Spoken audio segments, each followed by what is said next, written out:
Cheers and welcome to Bitter Reality Brewing. Yeah, I'm trying to figure out what my notes are. He was looking at my notes going, what is this? What is that? Some of the notes were for me trying to figure things out, remind myself of things I did, and that's about a different beer, but it has notes for this beer. And this is about this beer. Yeah, and then this is about that beer. It's a mess, but for me, it's how I just say for things. It's called Franken, so what's similar between the two? Okay, yes, this is the Franken beer, or as the yeast was called originally, from what I've seen, it's called Franken Stout. Oh, okay. So the theory here is what happens if you decide to brew a beer, which for part one, I called it a mystery IPA until the very end of the video, and you go, you know what? I'm gonna add 96 different yeasts and see what the hell happens. Yeah, kind of like a Frankenstein. You see what, yeah, that's where they got the name.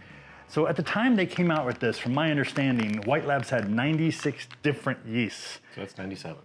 This is 97, that's a good point, but they called this 096. And this yeast has like lagers, Belgian IPA, wheat yeast, it has IPA, Chico, it has all the different yeasts, yeah, all of them. I don't even know, there might be some meads and wine in there too. Just all tossed together, good luck. Yeah, so White Labs was kind enough to hook me up with this, and I'm like, I reached out and I'm like, what the hell should I do with this? They're like, brew whatever you want. I'm like, any particular temperature? And the temperature range was kind of a little on the narrow side. So I'm like, okay. So I came up with brewing an IPA and a stout. That's another video. But on the IPA, and if you haven't seen the brew video, you go check it out. And before you leave, don't forget, like and subscribe, and then come on back, okay? But I said, well, I wonder if this has been done before. Well, I went looking, and Brewlosophy, yeah, he did something like it, but he only had a very minimal separation in temperature. And I'm talking, and I go, how far can I go? Well, 55 degrees was one of the IPAs I fermented it at, which around the lager, and I started right around the 50 degrees. So really it was 25 degrees of separation, but I brought it up to 52, 53 each day. By the time I hit 55, it was most of the way done, not done, and it finished up, no big deal. The other one, the other IPA, or the other half of the split batch, I did it 75 degrees Fahrenheit. So we had like 20 to 25 degrees of separation, however you want to look at it. And I just want to see if there's any flavor differences. So in theory, the yeast's around 75, because I was told anything over 70, I make it off flavors. So I might have a really nasty beer here, I don't know. Okay. But at 75, it might trigger a lot of the Belgian yeast to really take off and go crazy. But it could also trigger some of the other ones to go, I'm gonna give you some off flavors, you never know. Hopefully the Belgian took off. I'm scared. Yeah, took off and went crazy. Well, at 55, most of the ale yeasts are just gonna fall out of suspension, and the lager yeasts are gonna go, hey, this is our job, let's do this. And they're gonna just, kind of start doing their job. I will say the 75 finished much faster at a slightly lower or a lot lower. Okay, on this one it was a fair amount lower. And I don't understand why my final gravities were so low. So the first one, which was at 75 degrees Fahrenheit, they both started at 1.066 and OG, original gravity, and the one at 75 degrees Fahrenheit finished at 1.003. That leaves us at 8.4%. God. The one at 55 degrees Fahrenheit finished at 1.005, putting it at only 8.1. I'm gonna have to sleep here tonight. Okay, I know this is gonna seem like a long time. We have some empty glasses around here somewhere. I'm gonna put some beer in them. Cheers. Okay, 75 Fahrenheit is on our right, your left. 55 degrees Fahrenheit is on our left, your right. And yes, I poured small glasses because we're doing another taste test, and he has to actually be able to get home. Yeah, gotta try that stout, which, not a big fan of stouts, but we'll see what happens. Yeah, we gotta stop tasting. He's definitely not a fan. So if 75 is over here, we're sitting at 8.4, and over here we're at 8.1. Did you clarify one and not the other? I did. No, I clarified them both. Okay, same way, same amount? Yeah, so what is that? That would be the 75. It's got a little bit of haze. Yeah. It's like a Yingling kind of haze, like. Yeah. So the 55 is a little clearer. But 55 is clear. And 75 is not. It's got a haze. There was a little bit of gelatin put in. I did use Clarity Ferm. So yeah, at 75 degrees Fahrenheit, we got haze. At 55, we did not get haze. So I'm gonna let you be, which one you wanna do? The lower ABV first, the 55? It's probably gonna be smoother. 55 is left, right? Yes, yes, left is 55, right for you. And I only had a tiny sip. Good. And it was very juicy, the sip I had. I can't remember which one, but it was very juicy. This one smells like it's that. Oh man, it smells so juicy. I mean, it's like juicy fruit on steroids. This one smells like it has a little bit more of a grassy flavor to it. And I forgot the dry hop. I dry hopped them both too, but I can't remember what. Hang on, let's see if I can remember. Oh, hey, yeah, here we go. I added, for the hops that were in it originally were Columbus, and then I did a whirlpool of Amarillo, Columbus, and Mosaic, and then I dry hopped with Amarillo, Columbus, and Mosaic for 5 days. Okay. So yeah, Cool. yeah. So yeah, I had a crap load of hops. There were 7 ounces, but that was for a 6-gallon batch that got split, so. God, it's like juicy fruit. Not really juicy fruit gum, but you know what I mean? It's got that intense juiciness. And I haven't even tasted it. I got citrus and tropical fruit as far as aroma. So because it's, what, 8.1? The bitter just doesn't really hit like at all until the very, very, very end when it's left. It's very, it's like gooey, like, it tastes like I don't want to say gooey or juicy, but it's very fruity. It's like extremely fruity. Like it reminds me of like a gummy snack. Yeah. Yeah. I'm like, it's very fruity, very, very fruity. Yeah, now that I've adjusted, the bitter is back. It's more of an IPA, less of a Fruit, just straight smack fruit in the back. alcohol. Yeah. I don't think it tastes like 8.1. I don't think it tastes like when I had a sip and I told you it was between 5.5 and 6.5. No, I think it's more like doesn't around taste 7. like that. Around a 7 maybe. It's just because of that, it has like a sweeter tinge to it, so I don't notice the bitter as much. And that's, if I haven't mentioned it enough, the higher the ABV, the more your taste buds assume it's a sugar, so you taste a hint of sweetness. That's why a lot of the big beers are so bitter, and they don't really taste crazy bitter because they're balancing that crazy amount of sweetness. I got a little bit of everything going on. I'm not even gonna nail a fruit. I mean, you've definitely got some citrus, you got a little grapefruit, you got some tropical in there too. My favorite like mass-produced beer, and I say mass-produced, but it's Two Hearted. Okay, yeah.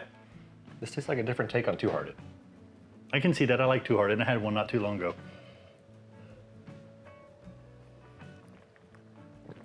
It's like There's a lot more juice. Yeah, it's like a juicier version of It's that. juicy.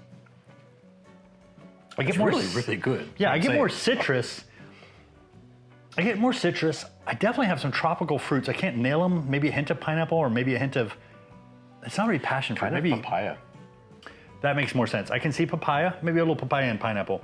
Yeah. But a lot of citrus. I mean, the citrus is just like blended. It's not like any one citrus standing out. Yeah, no, it's a mix of it. Yeah, it's blended. It's like you're drinking those Hawaiian Punch or Minute Maid fruit punches, but you're picking a certain juice mix that is just perfect, where everything's blended really well and has alcohol. Yeah, definitely. I would still stick to papaya, but it's that richer kind of tropical flavor to it. Yeah. So I was just shocked at how juicy this thing came out. And it's nice and smooth, but at 55 degrees Fahrenheit, I expected it to be a little on the smooth side, but yeah. I also expected just to take a sip. Sorry for that little, we had to get some water. Okay, on to the 75 degree Fahrenheit. And I don't know if I've even tasted this. I think I have. But 75 degrees Fahrenheit, this is 8.4%. okay. He makes fun of me because I have a habit of doing this. Hey, I'm shooting for a 5% on this one. Oh, came out 7%. Or 9. Or 9, yeah. I smell, Smells like banana. no. I think this threw me off because now I'm starting to smell less of that grassy flavor I mentioned and more of a I smell a little hint of grapefruit or grapefruit rind or some sort of citrus rind, and I smell what, I know it's gonna sound weird, I smell bitter. Maybe that's the grassy. I'm gonna take a quick pause real quick. Okay. I'm gonna go sniff one of your candles Ah, to reset. he says it helps reset his So, sinuses. okay. I have candles in here to help break up the smell of brewing afterwards, so, you know, if someone were to come in here, they don't go, what the? I'm getting more citrus now on the nose.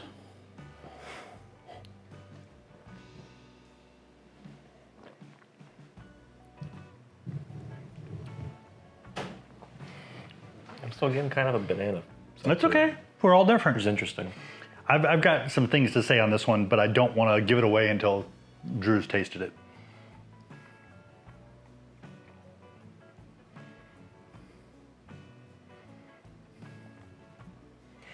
Well, maybe it's not banana that I'm smelling. I don't smell I banana, don't taste necessarily banana. Maybe more of a,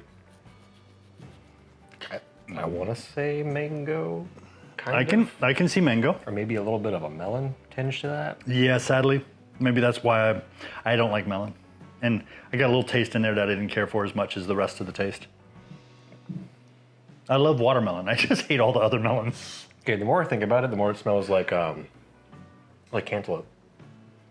I can see that, and that would make perfect sense. Yeah, that's what it is. Yeah, that makes perfect sense because I don't like cantaloupe at all. Tastes kind of like honeydew. Well, it tastes kind of like honeydew and cantaloupe now to me. I taste those. I tasted a little bit of the mango. I tasted a little bit of the, well, I smelled more citrus than I tasted. And then I had some weird flavor that I don't really care for, and it tastes fruity, but I'm like, I know that flavor and I don't like it. And maybe it's the melon. Yeah, it's probably the melon. I can't stand the smell or taste of honeydew or cantaloupe, and I like watermelon. I'm like the opposite with squash. I hate squash, but I like all the other squashes. Well, I actually like honeydew. Just not regular squash. So. Yeah, everybody seems to. It's gross. This is very interesting and nice to me. Yeah, and I feel like it's more bitter. I get more bitter on this than I got on that one. It stands out a little more to me. More evident up front. Yes. This one tastes more bitter in the end, to me. I'm kind of agree, but I feel like the lingering flavor of this is not as bitter as that. That I would agree. I would agree That's about what I'm that. saying, Yes, yeah. yes. And to me, this was smoother, but it might be that I don't like cantaloupe or honeydew.